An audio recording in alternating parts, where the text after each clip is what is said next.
So these films, this film took a long time. You workshopped it for a year. His productions took a long time, 8 years, 4 years.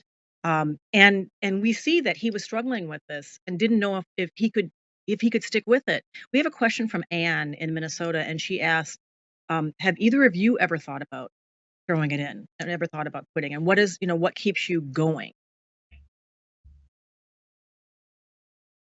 Well, I mean, this sounds hyperbolic and it sort of is, but it's like, yes, every day. I mean, I think that I think not quite, but like I think what you learn, or I've certainly learned as a writer, is that those insecurities, those fears, that sense of I just can't do it this time, that never goes away.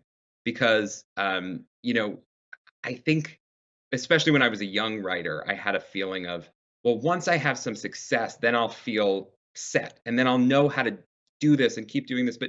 But as a writer, you always go back to the blank page.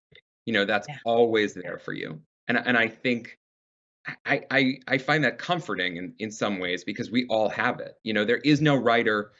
You think of Sondheim, you think of Jonathan Larson, just because they made incredible things doesn't mean that they didn't wake up the next day and go back to that blank page and back to those same questions and back to that same burning need to express themselves and trying to figure out the form in which to do it.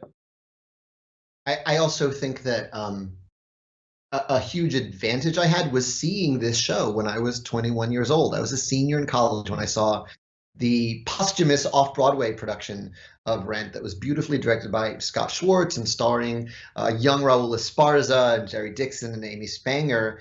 And what the show asks you, that 90-minute show, is, are you okay with chasing your passion if the world doesn't notice while you're alive? That's a tough question when you're 21 and you're a theater major, and it's the field you want to go into. And I sat with it for a long time. I remember stumbling out of that theater because of the questions the show asked of me, but it also clarified my resolve. I remember thinking, if I, have to keep teaching or I have to wait tables to get to do this, I'm okay with that. I'm okay with that trade-off if I get to spend my time making this stuff. So seeing the show really kind of strengthened my resolve and also told me it was going to be hard, but also strengthened my resolve to see this as a calling, not as a meal ticket. That it probably wouldn't be.